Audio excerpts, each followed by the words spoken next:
All right, we are at the top of the hour, so we are going to go ahead and get started. Welcome, everyone. My name is Carolina La Rosa Mateo, and I am the project manager for the Causal Pathways Initiative, and will be moderating the session today. Thank you for joining our very first coffee break, which is essentially an opportunity to hear from experts on their causal pathways work and some lessons learned, and hopefully to entice you to learn more about what's going on in causal pathways.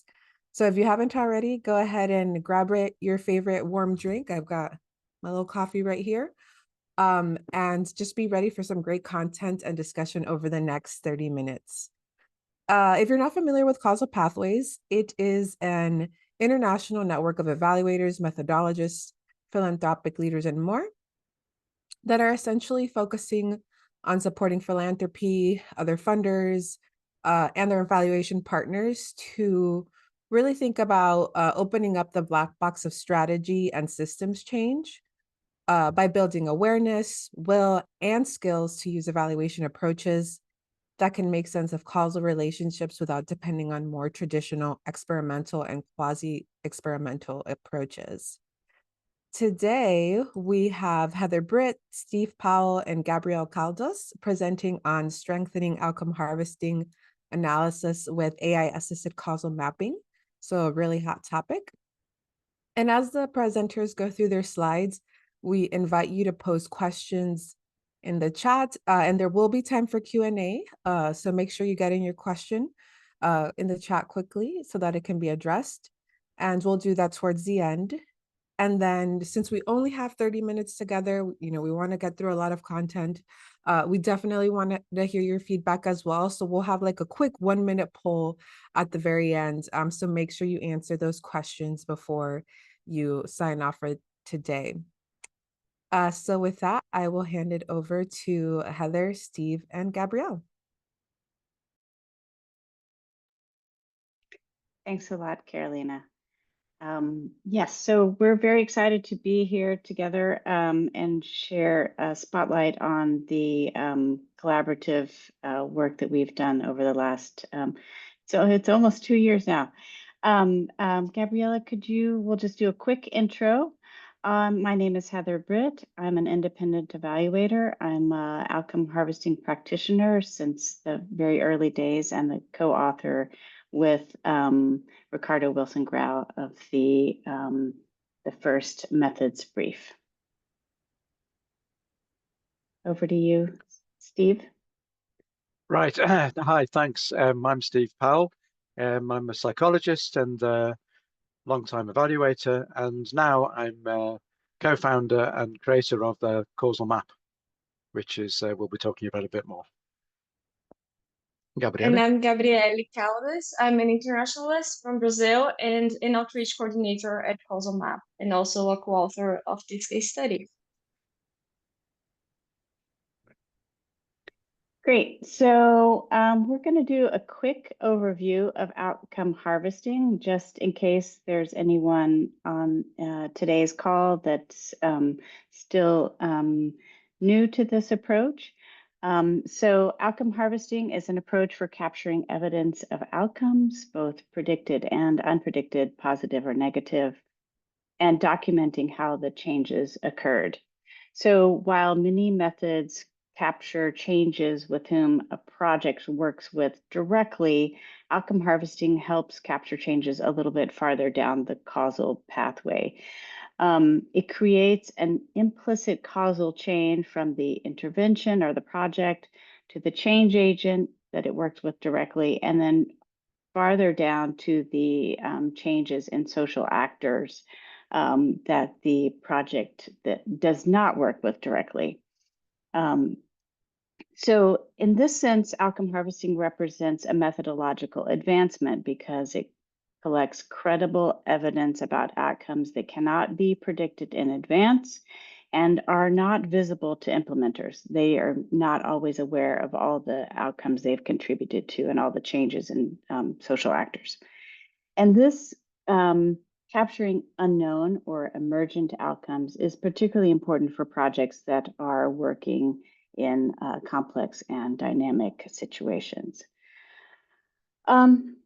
So while outcome harvesting does a good job of documenting causal pathways contributing to individual outcomes, evaluators in our community, our practice community, have struggled to make sense of the interrelationships between multiple outcomes and their causal pathways. And this has put limitations on evaluators' ability to answer questions about causal contribution.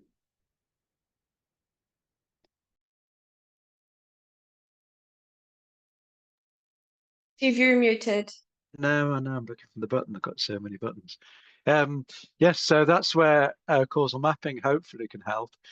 So causal mapping has been around for over 50 years. It was developed originally by Robert Axelrod, and it's appeared in ecology and organizational science and biology and medicine and all kinds of different places, as well as to some extent project evaluation, less so perhaps, over the intervening decades. And it's a way of visually representing causal relationships in qualitative data, and it's about what people think. It's not directly trying to record or display what the actual facts are, although that would be nice, but it's primarily concerned with capturing and visualizing what people think or claim. So there are different ways to do that. We've created a thing called the Causal Map app, which is an online application which allows you to conveniently code and analyze and visualize your data. So if you've got interviews or reports or something, you can conveniently mark up the causal claims within it and then visualize them. You can do it manually, or you can do it with the help of nowadays artificial intelligence. So what's good about it is you can deal with multiple sources. You can remember, keep track of which source said what, and you can visualize it in lots of different ways.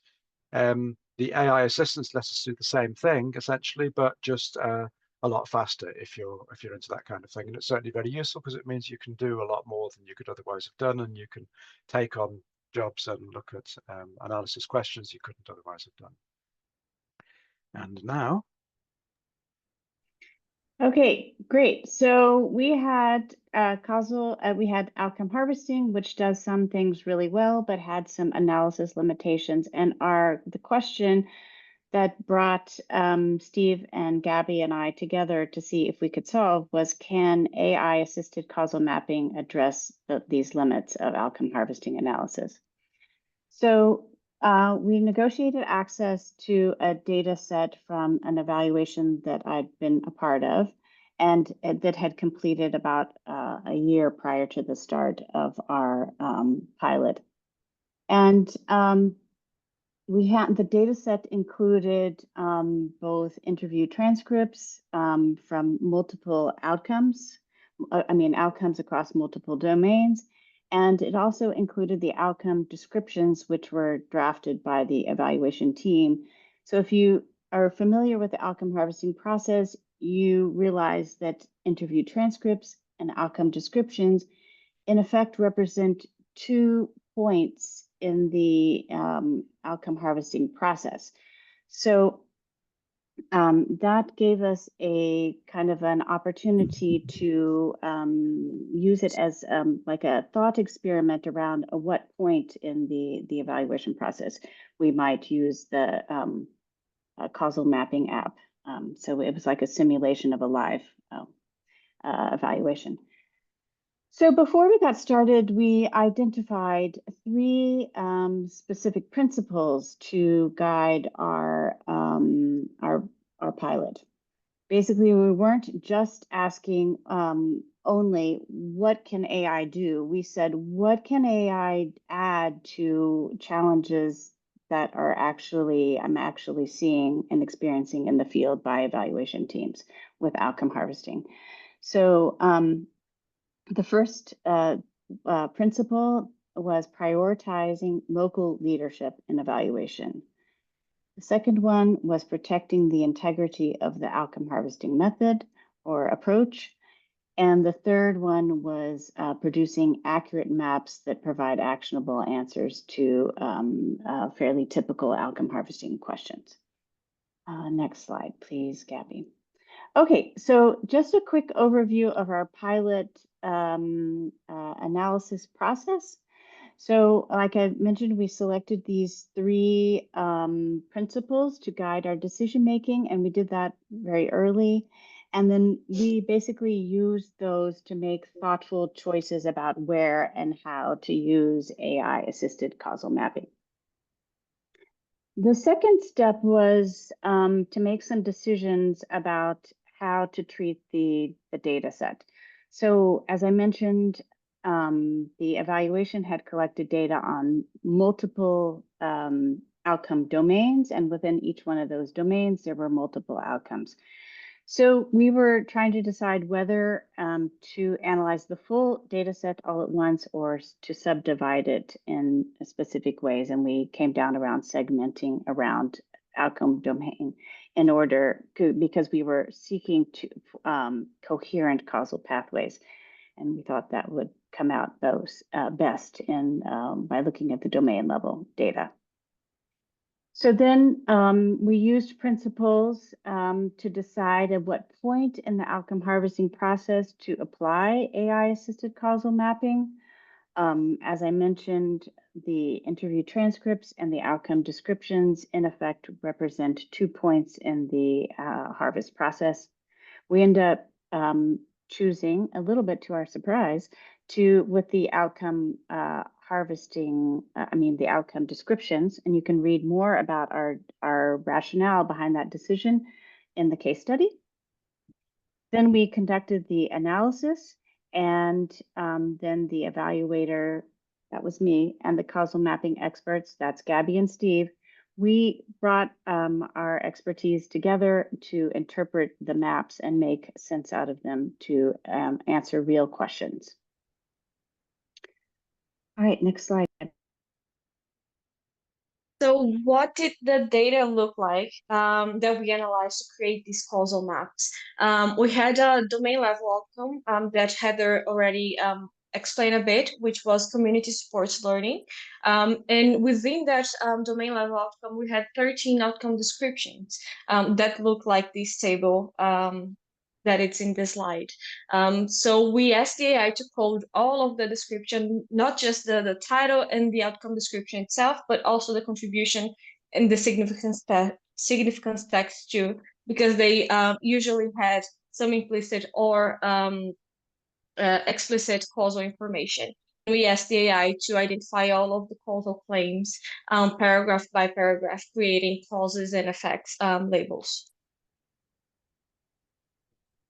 Right, Steve, so once we've had that causal coding, we could do lots of different things with it. But the most important thing we were interested in is to know what are the relationships between these different outcomes. So we've got, in this case, 13 different outcome descriptions. Sometimes projects that have, you guys sometimes have like hundreds, right, of different outcome descriptions. So in this case, it's relatively small. But even here, the problem is pretty acute. Like, that these things are sometimes talking about similar things, and there's implications somewhere in the text that they may be caused or related to one another. We know they're not just a linear kind of column or list of outcomes, but how are they interrelated? So basically, we simply just press the button and we can see then how these outcomes are in fact interrelated, and the arrows show you where there's evidence that one thing caused another, caused in the looser sense of the word, like, influenced or had some effect on or contributed to, according to at least one text. You can see there the numbers show you how many times something was mentioned, a link was mentioned, some more often than others. So you can see in the middle there, one of the most important factors was that parents actively supporting home learning, and another one was leaders convincing parents to attend, or I think to get the kids to attend. These are central factors that have a lot of relationships with others. So you get a nice visualization of how maybe the whole thing is fitting together, which you didn't have before. And yes, that's also me. Yes. So another thing we can do is to condense all of those 13 outcomes together into this one domain that says, there you see the picture at the bottom, says community supports learning. So we've condensed all of this information with all of the links that led from one part of it to the other, all collected into one big ball, and we look at what else is there. So what other inputs and outputs were mentioned that might cause or affect that domain. And there's many different things you can do here, but in this case, we're looking at what kind of fed into it. And so we found three of things that were not surprising. So we found that the facilitators in the project had an impact on this, although interestingly, there was an influence the other way as well. But we also found a couple of actors which were not expected to have played a role in the program. In this case, I think head teachers and the local Ministry of Education. And there was evidence that was mentioned, even inside the outcome descriptions, it was mentioned that they'd played a role, but it was something that had not been expected in the project planning and hadn't actually been picked up otherwise. So it was the causal mapping that helped us to pick that up. And yes, on the next. Yeah, so from our relatively modest pilot, we concluded that the causal mapping, the AI-assisted causal mapping, really did make an important a difference in what we could do in terms of analyzing the data. And I think it's really important to, Gabriele, could you go to the next slide to kind of compare what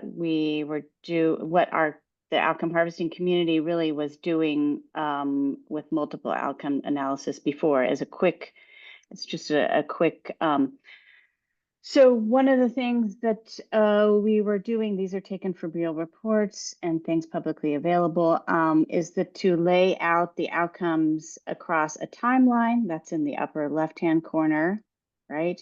Looking for some sort of like evolution across time, relationships that way.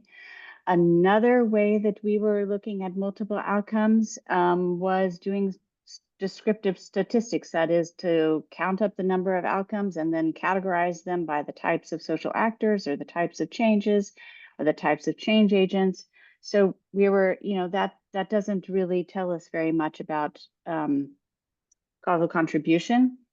And then there were some tentative moves towards drawing out the relationships between outcomes. But you can see that with the causal mapping app, we are able to do it in a much more thorough and well-developed way. There's evidence behind every one of those causal links. You can go back to the evidence and look at it and assess its quality. So it's a really significant advancement even before you get to the part about talking about the amount of data and that you want to talk about. All right, so I think that, yeah, great. So if you are interested in doing this yourself, we would just like to share with you a few tips that we have learned from this pilot.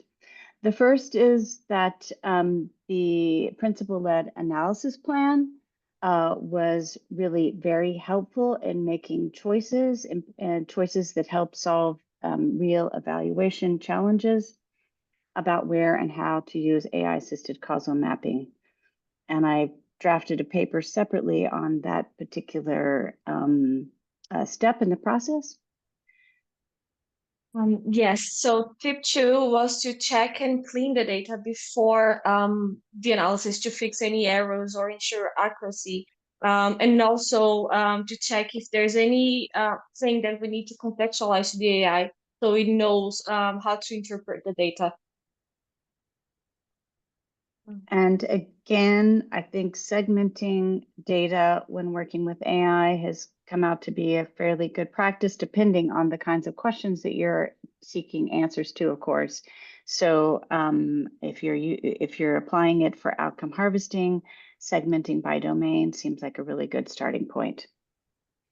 And then again, using principles to decide at what point in the outcome harvesting process to apply the causal mapping app also is, it turns out to be a really important decision and have a lot of implications for local leadership at the evaluation and the outcome harvesting approach itself. So it's an important choice to make.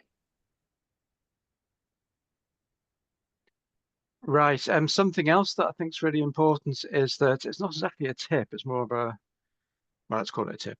That we were very keen to make sure that we weren't asking the AI to make evaluative judgments for us. So we didn't want to use it as a black box where we sort of ask a question where we're not quite sure ourselves how to answer it, and then, oh, out comes an answer and we don't really know where it comes from. So the way that we do causal mapping, and I think most people do causal mapping, is looking pretty much line by line. So we code, I mean, the AI codes a causal link so what it does is it highlights every claim where people said that somebody said that one thing causes or influences or lead to another, just that. It was a very simple thing to do, which probably kind of secondary school children can probably follow that task. So we're not sort of expecting any kind of genius, amazing insights from the AI. We just collect all of those links, collect them together a little bit and present them. And you can do it yourself at this scale. You don't need any kind of special app at this scale. You could do it like in Excel or Kumu.io, those kinds of tools. But I think it's important just to repeat that we're not kind of using the AI as some kind of grand black box that kind of knows all the answers and we don't know where it's coming from. And the other thing, of course, is just experience that this is a combination of Heather with her deep experience in outcome harvesting and on our side with experience in causal mapping was a good combination. I wouldn't have liked to have had to sort of improvise the outcome harvesting bit without Heather and probably vice versa. But I mean, the causal mapping side, you can certainly try on your own. You can see how far you can get with the smaller data set with maybe Excel and Kumu, that kind of thing. And we do have some tips on that actually. And that's 4.6. Yeah, so thank you for joining us in this discussion.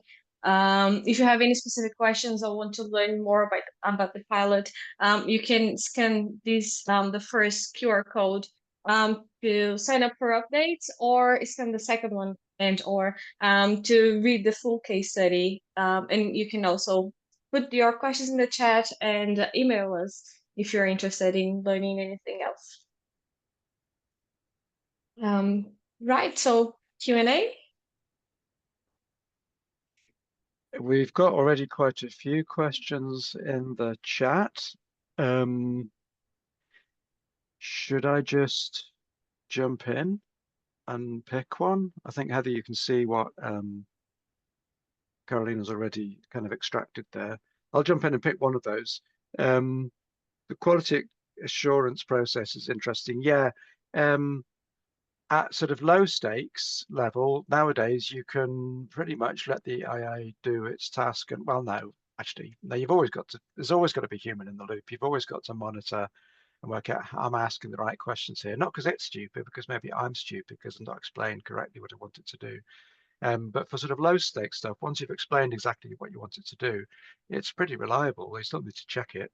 But this is a relatively high stakes thing. So, you know, it's going to go into report potentially like, oh, there is influence of this on that. So, of course, you're going to check. It's a relatively small number of links, maybe 100. Of course, you're going to check these by hand and if necessary, then, you know, exclude them or change them. Steve, let me just come in and just add a little bit is to make sure that, first of all, also the data had been there was a very thorough quality assurance process in the field with the data. So it had gone through several processes already.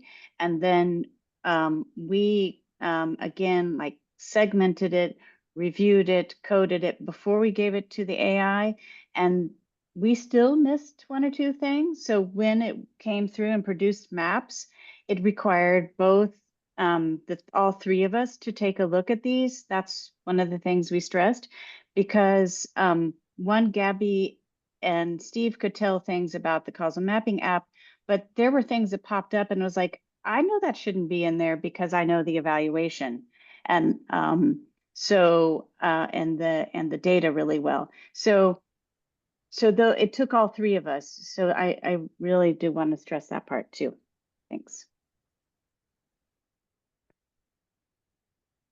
Yes, there's people asking about a bit more how to do this yourself. The causal map app itself, which Jean has helpfully, thank you, put the link there. You can use it for free, actually, and not with the AI part, but if you've got a small size study like this, you probably have a lot of fun doing the causal coding yourself. It's probably quite a good fit for a small outcome harvesting study. After that, there's a subscription, which starts from, I think, £39 British per month, something like that. But you can also, on that same website, you can also see some tips on using Excel and Kumul and so forth at smaller scales. If you've got a larger scale, then you need dedicated software. For the AI part of it, it's quite stupid, like business-wise, it's not very clever because we don't actually have a subscription. Well, there is a subscription for AI, but if you're interested in doing it yourself with the AI as well, then get in touch. It's not something you can just kind of point and click right now. Unfortunately, we'd like it to be, but there isn't. And on the case study, at the end of it, we put a few resources there for you to just dive in on about causal mapping, about the use of AI in qualitative research, and also the principle-led analysis and outcome harvesting. I see a question in here about segmenting. Mind if I jump in on that one? Please do.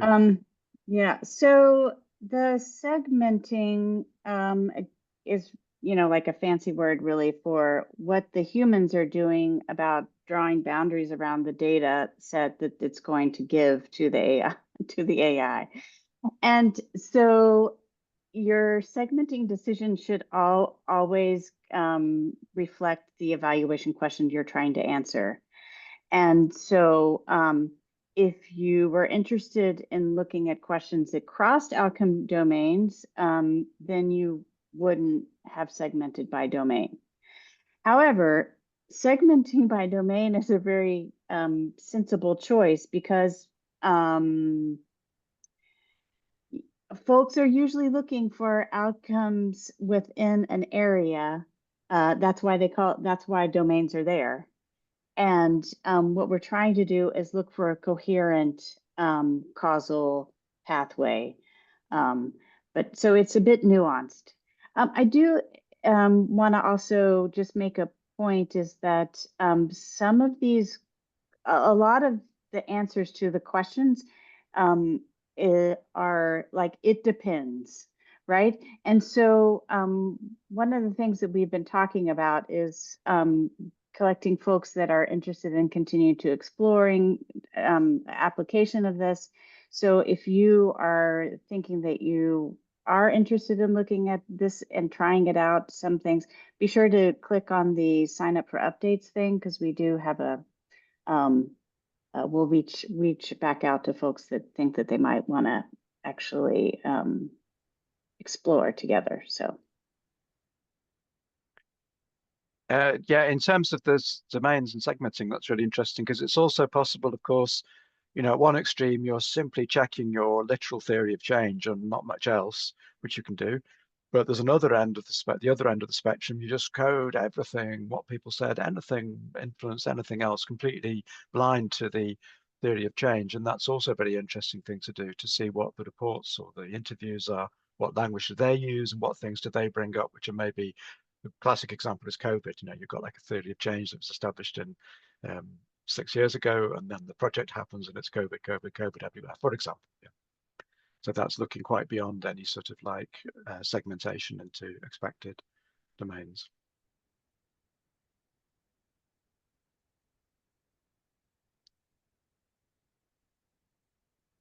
Carolina, we have 1 minute left.